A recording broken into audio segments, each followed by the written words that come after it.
حمد و صلات کے بعد انتہائی عزت و تکریم کے لائق سامعین و حاضرین، دوستو، بزرگوں اور بھائیوں، محفل شب برات کے عنوان سے اس خوبصورت رات میں اور ان ٹھنڈی ہواؤں میں آپ حضرات تشریف فرمائیں۔ نبی پاک صلی اللہ علیہ وسلم نے ارشاد فرمایا، جب شعبان کی 15ویں رات آئے تو رات کو بیدار رہا کرو اور صبح کو روزہ رکھا کرو۔ تو جب حضور نے کہہ دیا بیدار رہو تو پھر کسی کو سونا نہیں چاہیے، بیدار رہنا چاہیے۔ اور بیداری کا مطلب یہ نہیں کہ وہ آدمی بس جاگتا رہے، اس کا مطلب یہ ہے کہ وہ اللہ اللہ کرے، درود پاک پڑھے، عبادت کرے، تلاوت کرے، ذکر فکر میں رہے۔ کچھ باتیں اس مقصد کے لیے کہ اس رات اللہ پاک نے اپنی رحمت کے دروازے کھولے ہیں، تو کچھ ایسی بات کی جائے جس سے دل نرم ہو جائے۔ دوستو، قرآن مجید کی 2 آیات میں نے پڑھی ہیں۔ اللہ کریم نے فرمایا، یا ایھا الذین آمنوا اتقوا اللہ حق تقاتہ، اے ایمان والو اللہ سے ڈرو اور اتنا ڈرو جتنا ڈرنے کا حق ہے۔ ڈرو اللہ پاک سے، اور جس طرح تم کسی سے ڈرتے ہو، ڈرنے کا حق ہوتا ہے، وہ حق ادا کرنے کی کوشش کرو۔ ہم میں سے بہت سارے لوگ ڈرتے ہیں کچھ لوگوں سے، اور جب وہ ڈر رہے ہوتے ہیں تو انہیں احساس ہوتا ہے۔ اللہ پاک نے ہمارا وہ احساس خود بیان کر دیا ہے۔ فرمایا، جب تم کسی سے ڈرتے ہو تو تمہیں اس کا احساس ہوتا ہے کہ تم کتنا ڈرتے ہو، تو پھر تم کوشش کرتے ہو کہ تم وہ کام نہ کرو جس سے وہ بگڑ جائے گا، ناراض ہو جائے گا۔ جو لوگ قانون سے ڈرتے ہیں وہ اشارہ نہیں توڑتے، کچھ بھی ہو جائے اشارہ نہیں توڑتے۔ انہیں پتہ ہے کہ یہاں اشارہ توڑیں گے تو الجھ جائیں گے، اور جہاں انہیں فکر نہ ہو کہ کوئی پوچھنے والا نہیں، وہاں ہم نے دیکھا ہے کہ لوگ اشارہ توڑ دیتے ہیں۔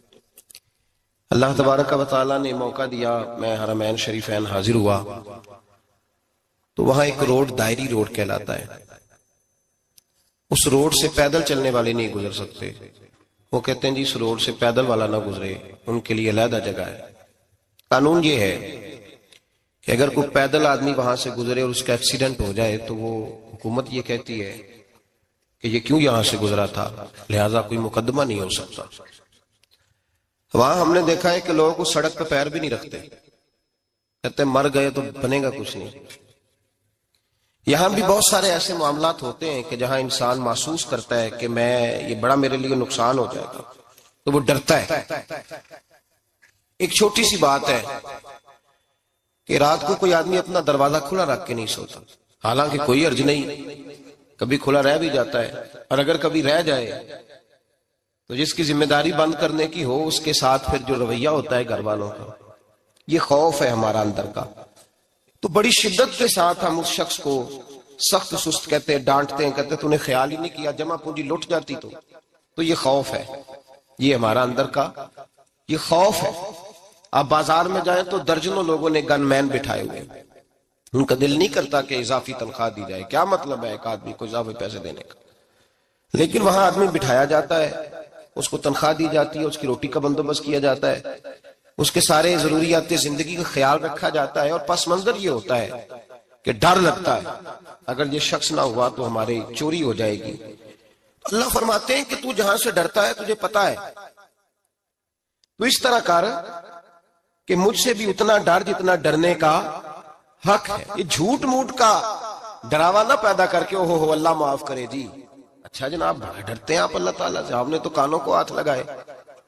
تو پھر آپ کیا کر رہے ہیں؟ اللہ معاف کرے جی میں تو بات نہیں کرتا، بس 2-4 آدمیوں کی پگڑی اچھالوں گا، اس سے زیادہ نہیں۔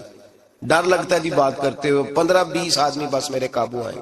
یہ کس قسم کا ڈر ہے؟ ڈرنے کا حکم دیا، اور میرے رسول کریم سید عالم صلی اللہ تعالی علیہ وآلہ وسلم نے ارشاد فرمایا کہ تو رب کریم سے دنیا میں ڈر جا جس طرح ڈرنے کا حق ہے۔ جب قیامت کا دن آئے گا تو اللہ تجھے ڈرائے گا نہیں بلکہ اپنی رحمت کی چھاؤں میں جنت میں داخل کر دے گا۔ یہاں ڈر، ایک جگہ تو اللہ نے فرمایا ڈرو، اور کچھ جگہوں پہ فرمایا کہ جو میرے علم والے بندے ہیں نا، جن کو میں نے علم دیا ہے، عالم ہیں، ان کے بارے میں فرمایا کہ ان کے دلوں میں میری خشیت ہے۔ انما یخشی اللہ من عبادہ العلماء، اللہ کے بندوں میں سے جو علم والے ہیں وہ اللہ کی خشیت رکھتے ہیں۔ قرآن نے ایک جگہ کہا ڈرو، خوف کا لفظ بھی استعمال کیا، وَلِمَنْ خَافَ مَقَامَ رَبِّهِ جَنَّتَانِ، خوف بھی ہے اور خشیت بھی ہے۔ ان دونوں کا معنی ایک ہی ہے، ڈرنا، خوف کا معنی بھی اور خشیت کا معنی بھی، ڈرنا۔ جب آپ علماء لغت کو پڑھیں گے، عربی ادب کو جاننے والے لوگوں کا مطالعہ کریں گے تو انہوں نے یہی لکھا ہے کہ ان دونوں کا معنی ڈرنا ہے۔ میری طرف دیکھیے، توجہ کریں، کچھ سمجھانے لگا ہوں، اس نقطے کو ضرور سمجھیے گا۔ خشیت کا معنی بھی ڈرنا ہے، خوف کا معنی بھی، لیکن جب صوفیاء کے پاس جائیں نا، صوفیاء جو قرآن و سنت کی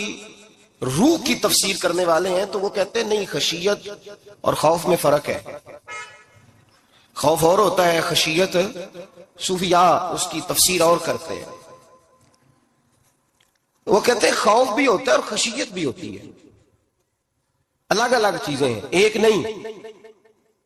بڑی خوبصورت بات ہے، اگر آپ سمجھ گئے تو آپ کو فائدہ دے گی۔ صوفیاء یہ کہتے ہیں کہ بھائی خوف ہوتا ہے اپنے گناہوں کا، کہ میں نے یہ گناہ کیے ہیں، اگر اللہ نے مجھ سے پوچھا تو مجھے بڑا خوف آتا ہے، مار پڑے گی، یہ خوف ہے۔ پھر سمجھ لیں، ایک آدمی نے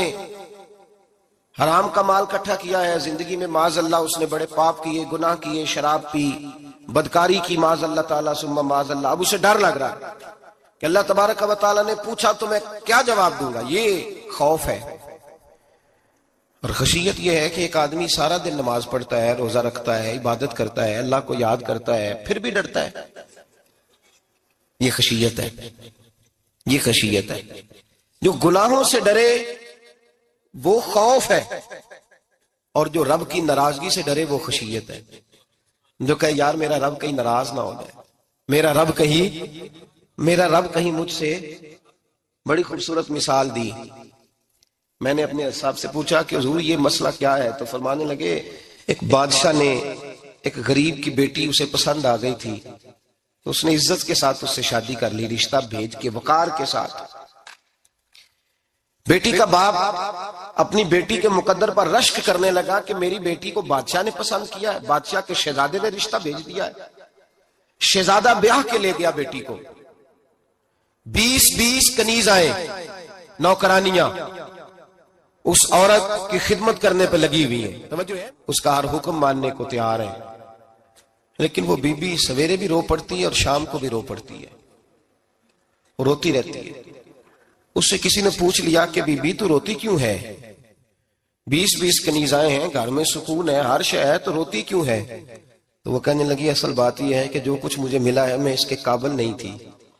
تو میں ڈرتی ہوں میرا سائیں کہیں ناراض نہ ہو جائے، وہ ناراض نہ ہو جائے، میں قابل نہیں تھی، میری اوقات نہیں تھی، یہ من آنم کے من دانم، میں جو ہوں اس کا مجھے پتا تو ہے،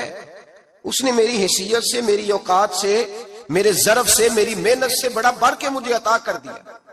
میری چونکہ اوقات سے زیادہ دے دیا تو میں ڈرتی ہوں وہ ناراض نہ ہو جائے، کہیں میری یہ کھیل، یہ جو میں نے گھونسلہ بنایا ہے، یہ کہیں میرا ٹوٹ نہ جائے۔ میرے بھائی، میرے رسول کریم سید عالم صلی اللہ علیہ وسلم کے امت کے اولیاء، صلحاء، صوفیاء، اتقیاء، صحابہ، اہل بیت، یہ لوگ جب روتے تھے تو یہ کوئی اس لیے نہیں روتے تھے کہ یہ آج دوپہر کو چینی میں ملاوٹ کر کے آئے ہیں تو اس لیے رو رہے ہیں رات کو، اس لیے نہیں روتے تھے کہ آج انہوں نے جو شکر بیچی ہے اس شکر کے اندر بورا ملایا ہوا تھا،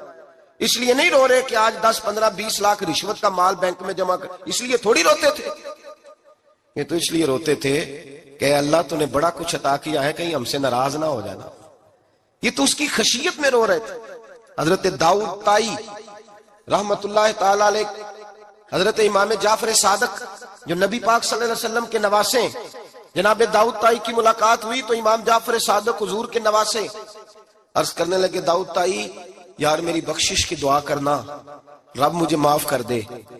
تو حضرت داؤد طائی رحمت اللہ علیہ فرمان لگے، امام صاحب آپ حضور کے نواسے ہیں، میں نے دعا کرنی ہے کہ آپ نے میرے لیے کرنی ہے؟ تو حضرت امام جعفر صادق رو پڑے، کہنے لگے یار تو نہیں کرنی ہے، اور اسی لیے تو تجھ سے دعا کرا رہا ہوں کہ کہیں ایسا نہ ہو نانا مصطفیٰ کی بارگاہ میں جاؤں تو وہ مجھے کہیں کہ میں کس طرح کا تھا تو کس طرح کا بن کے آیا ہے، یہی تو دعا کرانی ہے کہ میرے لیے دعا کر۔ جو جتنا بڑا ہوتا تھا نا اتنی زیادہ خشیت ہوتی، اور گناہگار کے تو اللہ تبارک و تعالیٰ بعضوں کا سزا دیتا ہے، آنسو شلب ہو جاتے ہیں، اس کو تو اپنے گناہوں پہ رونا ہی نہیں آتا، وہ تو روتا ہے بچہ نہ ہو تب روتا